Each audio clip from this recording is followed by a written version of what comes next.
Seguimos con Carlos Parker, su interesante historia de vida. Pudimos conocer cómo se desarrolló, cómo estudió ciencias políticas, pero se cambió al mundo de la transformación digital y especialmente la transformación digital de gobierno.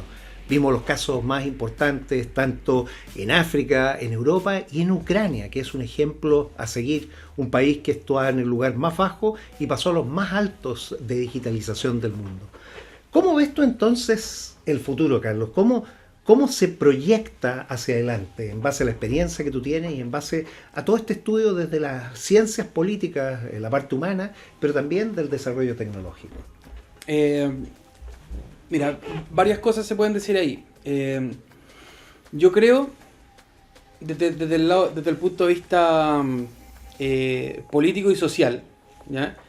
Yo creo que es un error, o sea, y tenemos que dejar de ver todo lo que es tecnológico y digital como algo separado de la parte social, política.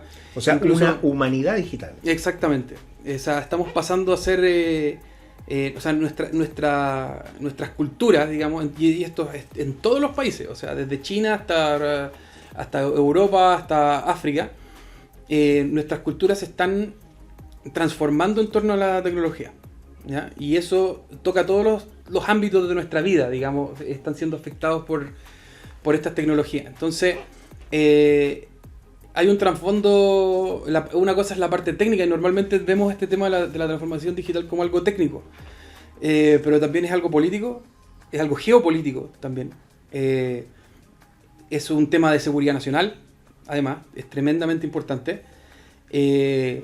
Y la forma en la que nosotros nos relacionamos con la tecnología en todos estos niveles va a determinar en gran medida la supervivencia de los países, de las naciones y de la democracia también.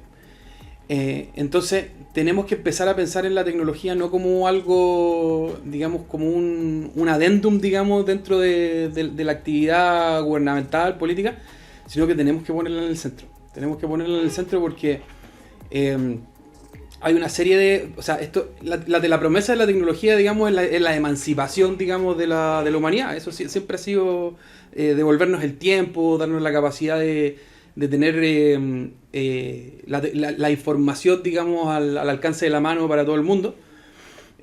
Ahora la inteligencia artificial, la promesa, digamos, es bajarle el costo a la inteligencia, ¿verdad? O sea, digamos, si pudiésemos hacer un inteligencia cálculo, colectiva. Claro, si pudiésemos hacer un cálculo de cuánto te cuesta un punto SI hoy día. Yo nunca he visto a nadie que haya hecho ese cálculo, digamos. Lo que está haciendo la inteligencia artificial es bajarle el costo a la inteligencia, ¿verdad? Entonces eso va a tener efectos gigantescos en nuestra forma de vida, gigantescos. ¿Y qué riesgos tú ves en esto? Varios riesgos. Yo creo que uno de los centrales, por ejemplo, es la desinformación. Yo creo que si la cultura occidental democrática y las democracias liberales tienen un talón de Aquiles, es la desinformación. O sea, yo creo que eso es lo que puede destruir la cultura occidental. Bueno, en Rumanía destruyó las elecciones el año pasado. Exactamente. El Tribunal Constitucional tuvo que dejarla sin efecto por la campaña de desinformación hecha por un actor estatal, en este caso Rusia. Absolutamente. Yo creo que ese es... y algo que, por ejemplo, Rusia, por ejemplo, y China entienden muy bien, de que esa es la debilidad de Occidente. Porque tenemos una característica en nuestro sistema, que es la libertad de expresión, que en rigor es nuestra ventaja competitiva más grande y nuestra debilidad más grande al mismo tiempo. Porque la libertad de expresión es muy difícil regularla. Algunos dicen que no hay que regularla, ¿eh? Porque la libertad de expresión es algo tan precioso y es algo tan raro, además. Porque si uno lo piensa, la libertad de expresión no tiene ninguna ventaja para la gente que está en el poder. Entonces, el hecho de que exista ya es una anomalía histórica absoluta. O sea, si uno viera la historia de la humanidad, esto es algo completamente innovador, digamos, que la gente tenga la capacidad de libertad de expresión. Pero además, pero el problema con eso es que además nos deja expuestos.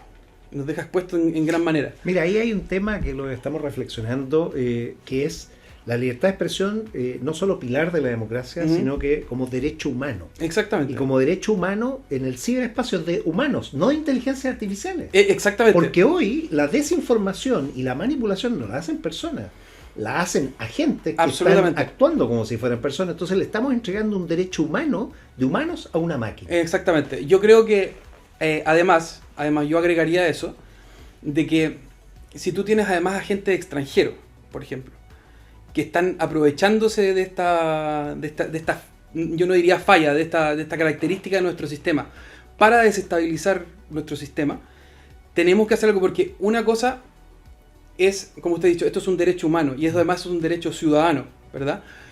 Pero y puede ser una opinión impopular, ¿ya? Pero yo creo de que en cierta forma igual debería existir un principio de reciprocidad entre los países en cuanto a la protección de la libertad de expresión. Es decir, por ejemplo, ahora Rusia acaba de abrir RT Chile, en la señal abierta, por ejemplo. ¿Usted cree que podríamos abrir TVN en Rusia? Bueno, es que tiene que ser recíproco. Exactamente.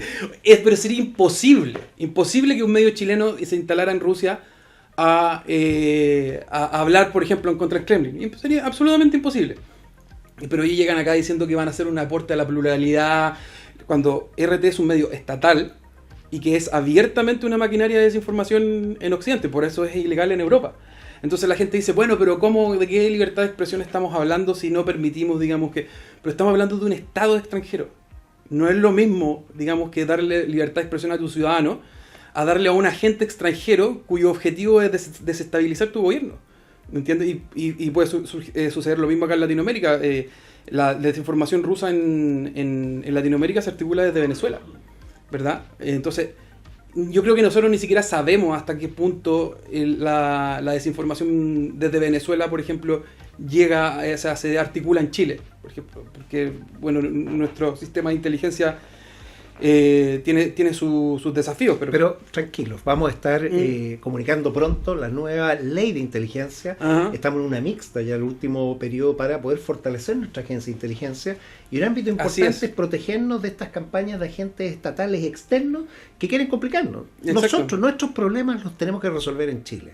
Y para eso nos conocemos y nos entendemos. No podemos permitir que un actor externo venga a generarnos problemas. O sea, exacto. Esa es la primera condición. Sobre todo si no hay reciprocidad. Bueno. Sobre todo si no hay reciprocidad, porque si bien nosotros respetamos, digamos, la pluralidad, porque, o sea, si nosotros lo hacemos y ellos no lo hacen, estamos en una posición de absoluta vulnerabilidad. Bueno, esa asimetría hay que corregirla, y por eso la desinformación es probablemente quizá el mayor riesgo de la democracia, el mayor peligro, y por eso hay que verla bien. Claro. Más aún en la era de la inteligencia artificial, donde la inteligencia artificial generativa genera cosas que pareciera como si fuera real. No, absolutamente. No hay ninguna forma de poder discriminar entre lo real y lo que fue ficticio. Claro. Y ese es un problema. Pero por otro lado, ¿cuáles tú crees que son las oportunidades que justifican, de poder gestionar estos riesgos que sabemos que son delicados? Sí, claro.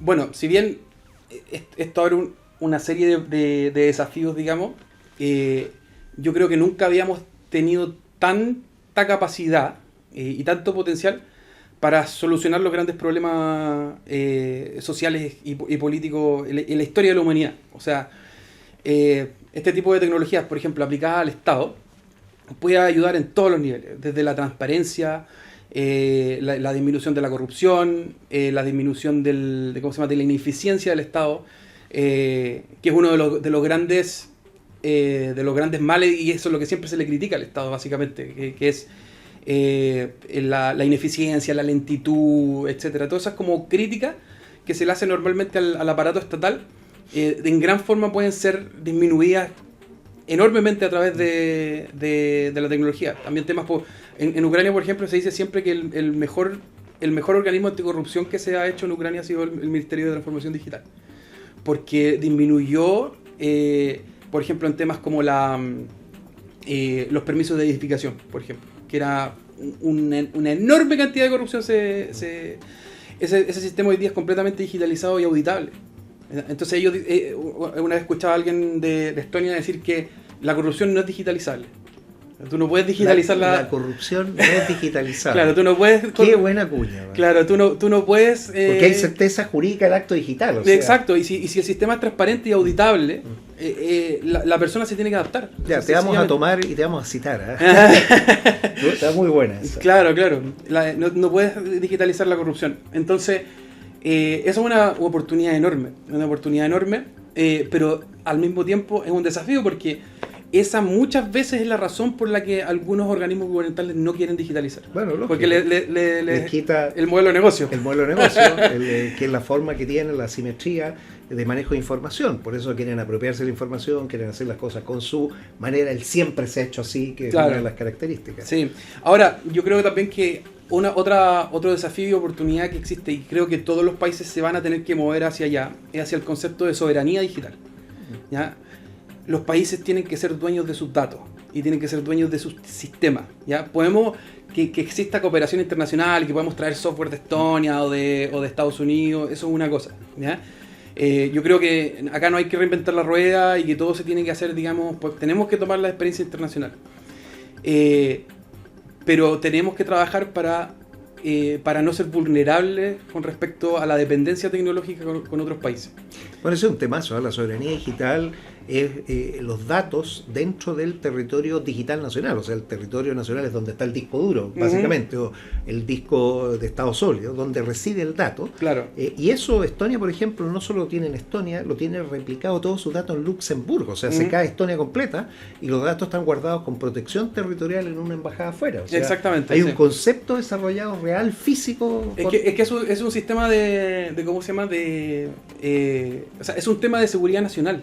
Es un tema de seguridad nacional porque, y los estonianos lo saben, están en la frontera con Rusia y saben que en cualquier momento, la historia muestra que en cualquier momento, y la mayoría de la gente en Europa del Este vive con eso en sus cabezas.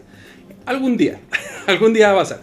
Entonces, tenemos que pensar cómo mantenemos los sistemas, cómo mantenemos la soberanía si esto se cae. Si nos cae un meteorito, una bomba atómica, lo que sea. Esto tiene que seguir funcionando tiene que seguir andando. Entonces, eso se refiere particularmente al tema de la soberanía digital. No solamente que todo esté dentro del país, sino que tener sistemas de contingencia, seguir siendo un Estado cuando las cosas entran en crisis, ¿verdad? Bueno, probablemente Chile, que es tricontinental, podamos tener un respaldo en Isla Pascua con un cable de Exactamente. fibra óptica y otro en la Antártica, congelado ahí. Ajá. Y eso nos da tranquilidad, saber que efectivamente si ocurre algún cataclismo, alguna cosa, no vamos a ser tan afectados porque vamos a ser resilientes. Claro. Porque tenemos sistemas redundantes, porque tenemos respaldo. Claro, y también es un tema geopolítico, lo vimos recién con el tema de la línea que estamos haciendo hacia China, por ejemplo, y que ya Estados Unidos objetó, dijo, no, a ver, ¿cómo los datos de Chile se van a ir a China? No. Entonces, por eso vemos que no es un tema netamente técnico, es, si tú le estás pasando tus datos a China, significa que ninguna empresa estadounidense va a mandar sus datos por Chile. ¿Me entiendes? Tema no menor geopolítico. No menor. O fue lo que pasó, por ejemplo, con el tema de los pasaportes. Se recuerda que una empresa china ganó la licitación, sí, y finalmente eso porque esto está entrelazado. Y el petróleo del futuro son los datos. Y Chile tiene una oportunidad gigantesca porque nuestro nivel de conectividad es envidiable en el mundo entero. Entonces nosotros... ¿Tú has podido ver esa diferencia en el resto de los países? Sí, claro. ¿Qué les puedes compartir? En velocidad de internet, o sea, cuando le digo a la gente que Chile es uno de los internet más rápidos del mundo, no se lo creen porque dicen, pero ¿en serio? Yo pensaba que era, no sé, Japón, Taiwán, qué sé yo, no. Acá. Bueno, y eso lo mide una empresa que se llama Ookla, que tiene una aplicación que se llama Speedtest. Speedtest, cuando tú lo ocupas, registra los datos de todo el mundo. En Chile 4 millones de personas entregan esos datos. Y eso lo comparan todos los años y siempre gana Singapur. Pero segundo o tercer lugar es Chile. Sí, o sea, claro. Lo que tú dices no es fake news. Es información validada con datos reales que demuestran que esto es... No, y además el hecho de que somos una carretera. O sea, yo creo que la oportunidad de los data centers, que es... Yo creo que lo que más se va a invertir plata durante los próximos 100 años, porque la inteligencia artificial necesita data centers y esto es algo que no va a parar. Bueno, ahí súmale la energía renovable, tenemos todo el sol del mundo en el norte, todo el viento del mundo en el sur, y eso puede estar alimentando datos verdes, o sea, data center que no contaminan. Exacto. Y que van a ser forma de exportar energías por luz, o sea, los cables de fibra óptica, datos procesados exportables. Tenemos una oportunidad enorme de eso. A mí me alegra mucho de que las autoridades que hemos tenido durante los últimos años hayan logrado ver esa oportunidad. Yo creo que nos falta Porque, ¿Qué nos falta? O sea, de partida algo básico, como que pareciera que el mundo no sabe eso de nosotros. No lo comunicamos. Sí, no lo comunicamos bien. Es un logro enorme. Y si tú vas a preguntar en el extranjero y les cuentas un poco sobre esto, yo una vez estuve con unos astrónomos que vinieron a Chile a ver este tema. Observación astronómica. Y que me parece que eran australianos. Y cuando vinieron no lo podían creer. O sea, si nosotros no teníamos idea del nivel de conectividad que tenían ustedes. Entonces, hay que empezar a salir a contar ese relato, digamos. Por supuesto, eso fue gatillado también porque como tenemos los cielos más transparentes del mundo, claro, se han concentrado todos los observatorios en el norte y eso permite cielos muy limpios para observar y el 70% de la data astronómica se va a recoger aquí en Chile. Exacto. Por eso necesitamos cable y fibra óptica, pero también vamos a tener la mayor concentración de radiación solar para producir energía. Entonces, cielos limpios significan mejor espacio para observar, hay que cuidar las noches, pero también más energía disponible para data centers. Exactamente. No, esas cosas no conversan, ¿eh? Yo te digo, estamos con proyectos hoy dentro de los espacios de los observatorios que podrían afectar la misma observación. Sí, no, y además pienso también que, bueno, algo que a mí me gustaría ver en Chile, porque como les decía yo, más allá del tema tecnológico, yo creo que Chile también tiene que quizás tomar una posición de liderazgo en temas de estándares, en temas de buenas prácticas, en temas de ¿cómo se llama? De principios bien utilizados en tecnología. ¿Cuáles recomendarías tú en ese sentido? O sea, no necesitamos reinventar la rueda en realidad, porque en mi opinión, cuando hablamos de principios, estándares, esas cosas, por ejemplo, Europa lo hace muy bien. ¿Ya? Tiene mucho framework para interoperabilidad, tratamiento de datos, un montón de cosas. Pero a mi parecer, estos esfuerzos idealmente siempre se tienen que dar a nivel país, pero también a nivel regional, ¿ya? Porque yo siento que el mercado se abre cuando todos tenemos reglas comunes. Y no solamente reglas, porque a veces no son necesariamente leyes, pero sí son frameworks, son marcos, digamos, por los cuales... Esquemas de trabajo. Claro, esquemas de trabajo. Cuando tú, por ejemplo, tienes los mismos marcos de trabajo con Perú, con Argentina, con Bolivia o con quien sea, el comercio se te abre porque tú eliminas fricción entre el mercado, digamos. O sea, imagínate si los bancos el sistema financiero no funcionara de manera con los mismos marcos y las mismas regulaciones, o sea, sería espantoso. Bueno, viene actualización ahora de los famosos códigos SWIFT de intercambio. Claro. Viene todas las finanzas digitales, las fintech que tú señalabas que van a haber. Pero más importante es entender el espacio europeo de intercambio, Schengen, sí, que más allá que la Unión Europea, son muchos más países. Ahí las personas, la mercadería, todo fluye sin problema. ¿Por qué? Porque tienen confianza digital, tienen certeza jurídica de actos digitales. Exacto. Si lográramos en América hacer lo mismo, podríamos conectarnos con Europa. Y todo Iberoamérica y Europa son más de 1.000 millones de personas. O sea, es un mercado gigantesco si tuviéramos esta capacidad. Sí, claro. Bueno, o sea, incluso, ahí tienes mucho para trabajar, ¿eh? Sí, no, incluso en materia regulatoria. O sea, Perú tiene una ley de protección de datos ahora también. Nosotros también. Entonces, a mí me gustaría ver, yo no lo sé, qué tan alineadas están esas dos regulaciones. Porque si yo como empresa de tecnología, nuestro principal país de exportación en este momento para la industria chilena tecnológica es Perú. Sí. Entonces a mí me gustaría saber qué tan alineados estamos en eso, porque si tenemos más o menos las mismas leyes de protección de datos, me quitas una fricción enorme para mí para exportar a Perú. Bueno, ahí viene algo, más que porque la ley está bien, es un marco, pero tenemos que hacer los containers blindados. Claro, también. El viernes pasado estuve en Arica dando una conferencia en la Universidad de Tarapacá, en la Facultad de Economía, para hacer lo mismo que estamos haciendo en la Católica Valparaíso con la Universidad de Cuyo, que es el traspaso transfronterizo seguro de datos usando X-Road. Ah, sí. Y en Arica dejamos a la Universidad de Tarapacá también, con la misma duda, ubiquen ustedes su contraparte en Perú, para asegurar el traspaso transfronterizo seguro de datos. O sea, resolver la capa de certeza jurídica digital para que después tú tengas las reglas que aplican en protección de datos y todo. Claro. Así que para que sepa, esto ya está comenzando y si logramos que ese sea un estándar, bueno, tú ya tienes un piso para poder partir construyendo. Claro, ¿no? Y inmediatamente ya tienes un caso de éxito que puedes salir a contar, digamos, y expandir esto a otros países, digamos, y que Chile sea, digamos, el país que es como el guaripola, digamos, del tema, porque siento que Chile tiene tiene que tener una historia que contar en el extranjero. Una cosa son las empresas, las startups y todas esas cosas, pero otra cosa es ir con principios y defender cierta iniciativa, digamos, a nivel regional. Escucha esto. Chile, República Digital. Por la razón y la fuerza de los datos. Exactamente. está bueno. Bueno, Carlos, mira, queremos agradecerte. ¿Qué es lo que tú dejarías como lección y cómo ves tú cómo tenemos que abordar esto? ¿Qué consejo nos darías? ¿Qué cosas, no solo al país, al mundo académico, a la industria y a los jóvenes que nos están viendo? ¿Cuáles serían tus reflexiones finales? Mira, yo podría decir varias cosas, pero una es el tema de la cooperación internacional. Yo creo que eso es algo que tenemos que tenemos que sacar más provecho de los casos de éxito que existen a nivel internacional.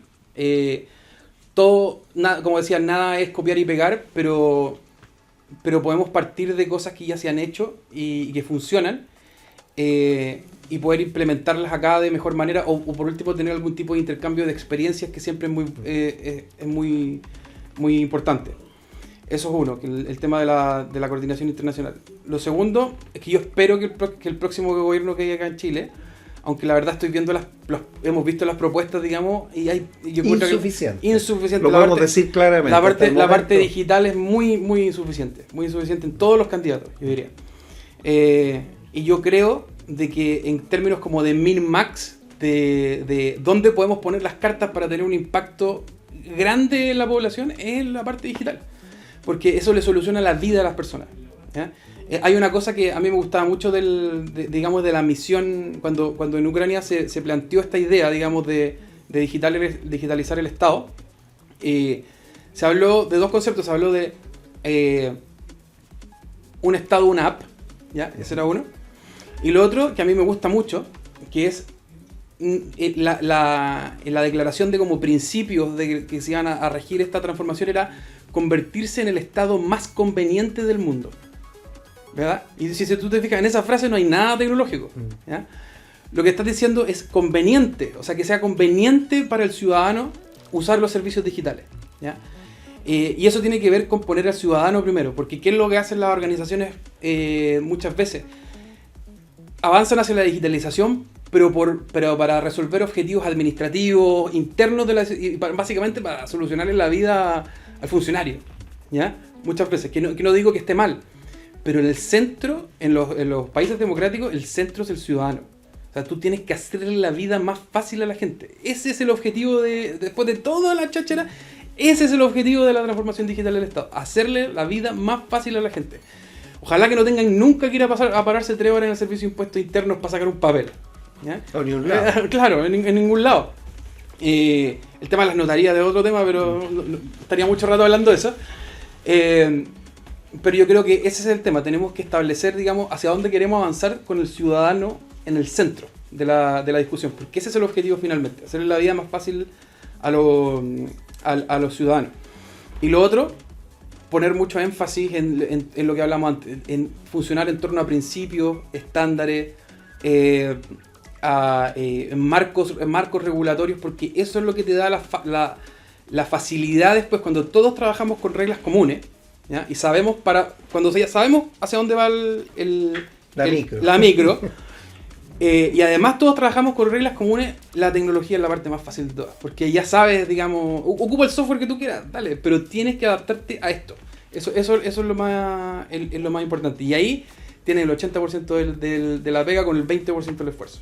Bueno, grandes consejos que nos deja Carlos Parker. Lo primero, el ciudadano digital. Tenemos que ser ciudadanos digitales y convertirnos y exigir del Estado esto. ¿Sí? Finalmente el Estado nos representa, son nuestro dinero, nuestros recursos, los impuestos que los financia, y nosotros elegimos a las autoridades. Lo segundo, muy importante, es estandarizar procesos, usar las mejores prácticas. Y me quedo con la frase, la corrupción no se digitaliza. Muchas gracias, excelente, los mejores deseos. Que nos vaya muy bien como país, y a ti también en todos los esfuerzos que estás haciendo en el mundo. Igualmente, y valoro mucho el esfuerzo que ha hecho usted, senador, por el desarrollo digital en Chile y en la región. Yo tengo grandes esperanzas sobre todo la región de Valparaíso. Yo creo que hay mucho que hacer acá. El ecosistema que se está armando acá es muy, muy bueno. yo creo que con los recursos, digamos, y una visión a futuro, esta ciudad se puede transformar con la tecnología. Así que muchas gracias. Vamos hacia allá, Chile, República Digital, la región de Valparaíso, la región bifronteriza y oceánica digital de Chile. Por aquí entra y sale toda la fibra óptica a través del mar, y esa fibra óptica submarina es Internet.